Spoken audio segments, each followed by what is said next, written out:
서울대학교 사회발전연구소에서 요즘 20대, 30대 청년들이 북한을 어떻게 생각하고 있는가, 대북관 이렇게 표현할 수가 있겠죠.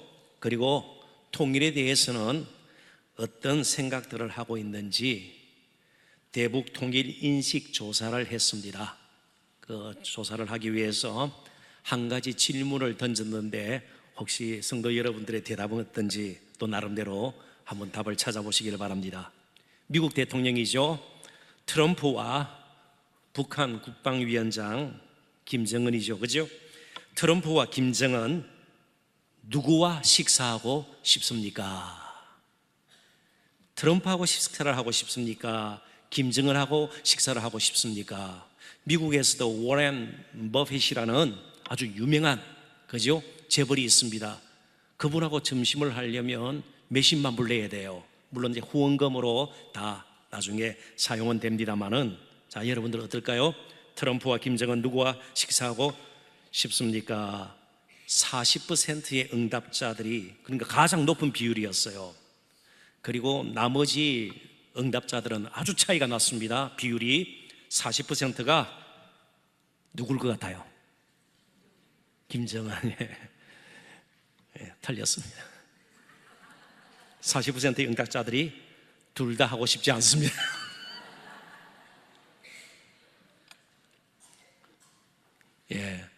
우리가 개인적으로 두 사람 다 만난 적이 없어요. 깊은 대화를 해본 적도 없고요. 기질 검사를 했거나 성격 유형이 어떤가 우리가 조사한 적도 없습니다. 그렇지만 당장 느끼기에 자아가 강한 사람들 같죠. 자기 주장이 센 사람들 같아요. 뭔가 불편하게 느껴져요. 그래서 함께 하면 별로 재미가 없을 것 같아 둘 다 싫다. 45%의 응답자들이 그렇게 대답을 한 것입니다. 그런데 참 이건 어떻게 해석을 해야 될지 모르겠어요.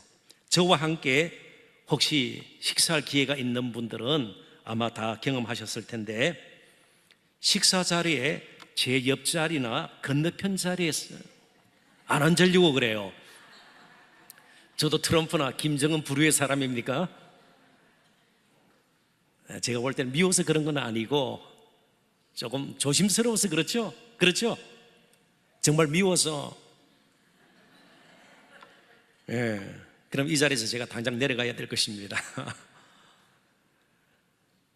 참 자리라는 게 묘한 거예요. 그래서 친한 사람들끼리는 꼭 식사를 함께 하죠. 예수님께서도 버림받고 소외당했던 이웃들과 식탁의 교제를 나누시면서 천국 잔치의 그런 모습을 그림으로 보여주셨습니다. 근데 오늘 시편 기자가 놀라운 고백을 하고 있습니다. 여호와 하나님께서 허황된 헛된 이방 거짓 신들과 가장 큰 차이점이 있는데, 나머지는 다 우상들이에요. 거짓된 신들이에요. 근데 하나님과 가장 비교할 수 있는 부분을 5절 6절에서 이렇게 고백을 합니다. 본문이 포함되어 있는 것이죠. 5절 6절 한번 보시겠습니까? 같이 한번 읽어보도록 하십시다.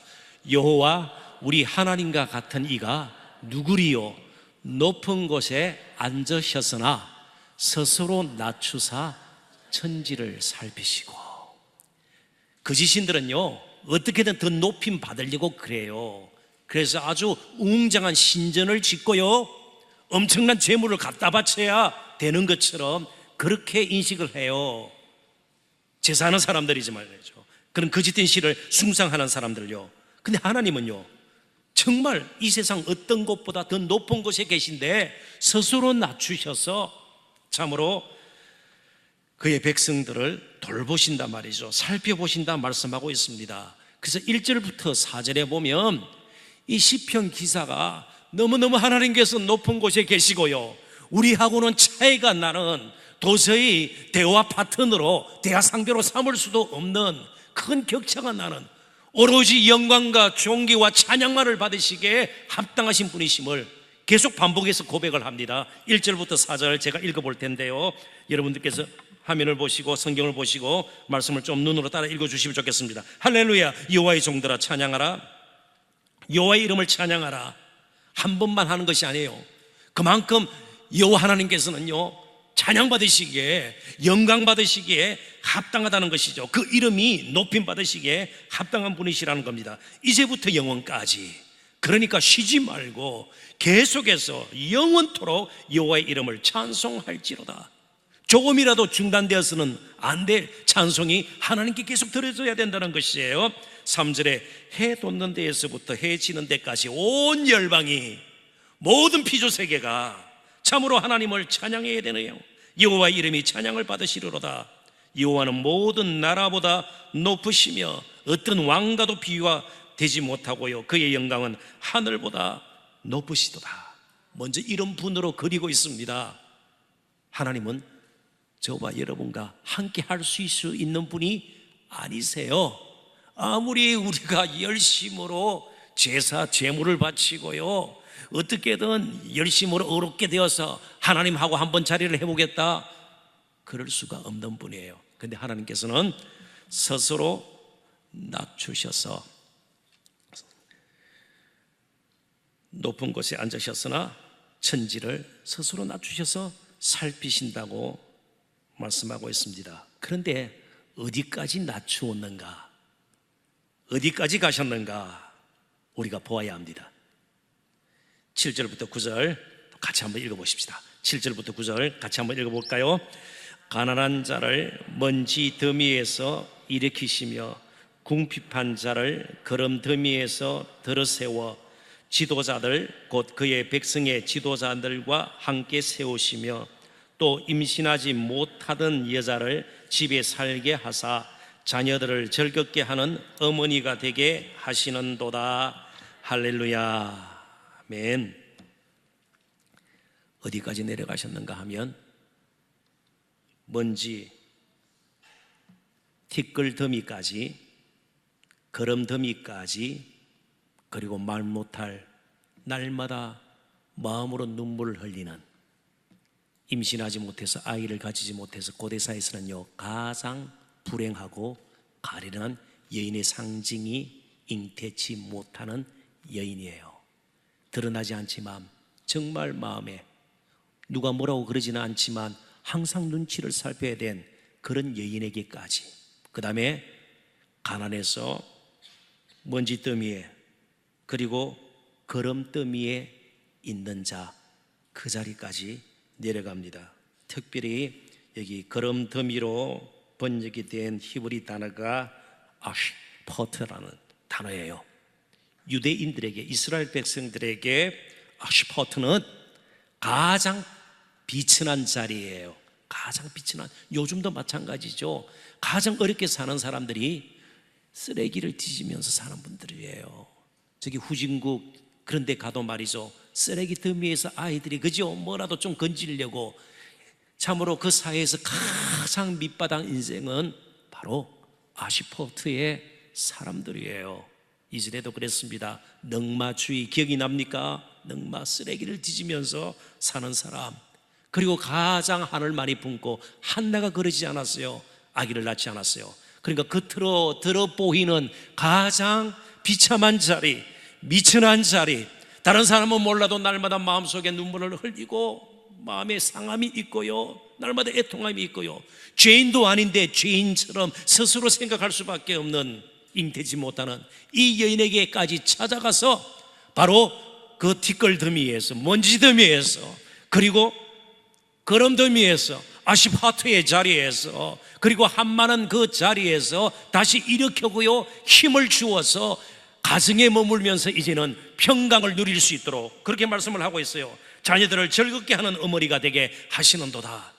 떳떳하게 가정을 지킬 수 있는 자로 만들어 주시고요, 또 8절에 보면 지도자들 곧 그의 백성의 지도자들과 함께 세우시며, 그렇게 귀족의 자리까지 높이 일으켜 세워서 자리를 옮겨 주실 수 있다는 겁니다. 이제 우리가 적용을 하면서 찬양하고 기도를 시작할까 합니다. 많이 피곤하실 거예요. 저녁도 못 드시고 오신 분들도 계실 것입니다. 참 어렵게 이 자리에 나왔습니다. 맞습니다. 다 인정을 해요. 예?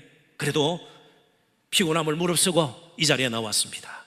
여러 가지 지금 가지고 있는 문제들이 아시포트의 문제인지도 몰라요.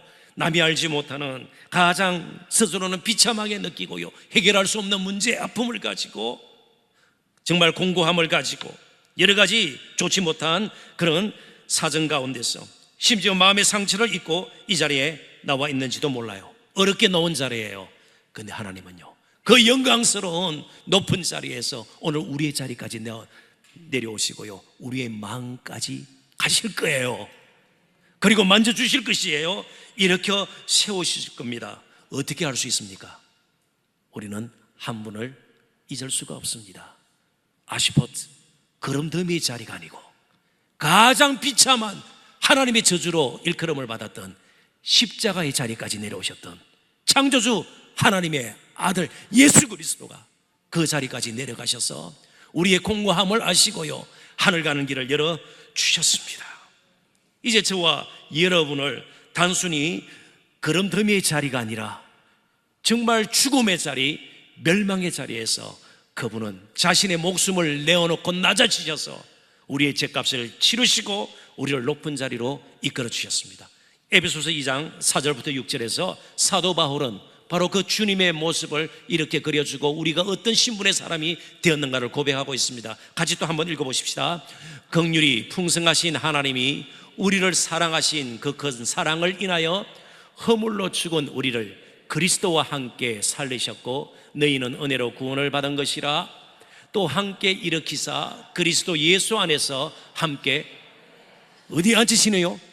하늘에 앉으시니 지금 우리의 자리가 어디 이미 확보가 돼 있어요? 뭐 예약한 정도가 아니에요. 이미 우리가 영적으로 하늘의 자리에 앉은 상태예요. 육신을 입고 그러면 우리가 사는 동안은요, 하나님께서 우리에게 주신 뜻을 이 땅에서 이루면서 가면 될 것입니다. 전혀 염려할 것이 없어요. 그러니까 이 땅에서 너무 높아지려고 애를 쓰고요, 다른 사람 진두르고 내가 그 자리 가려고 하고요, 다른 사람을 끌어당겨서 야곱식으로 그렇게 살 필요가 없어요. 이미 하늘에 예수 그리스도께서 올라가신 그 자리까지 우리를 올려주셨어요.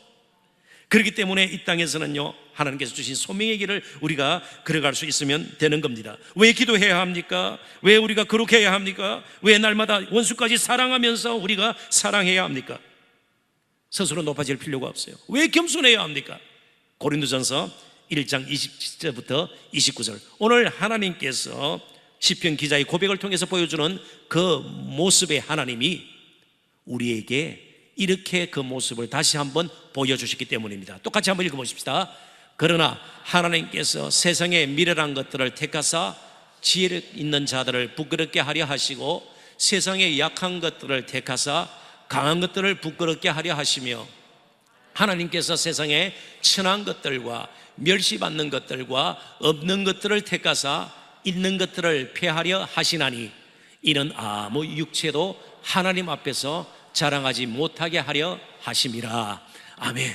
그러니까 이제 우리가 조금 나은 것이 있으면, 조금 가진 것이 있으면, 조금 나은 자리에 있으면 더 힘껏 하나님을 찬양해야 될 것이고요, 우리가 좀 연약한 가운데 있지만 또 가진 것이 없지만 조금은 다른 사람이 볼 때에 뭔가 미천하게 보이는 그런 사정 형편 가운데 있다 할지라도 우리를 들어 쓰시는 하나님을 통해서 다시 한번 또 하나님을 찬양해야 할 것입니다. 그래서 하나님은 여전히 찬양받으시기에 합당하신 분이십니다. 요한 칼빈은 그래서 이런 말을 했습니다. 인간을 찬양하는 사람은 결국 하나님으로부터 온 인간의 존엄성을 박탈하는 것이다. 사람 너무 치켜 세우면요, 그 사람 망치게 됩니다. 그래서 언젠가도 말씀드렸나요? 제가 유명하지 못하는 이유가 한 가지 있어요.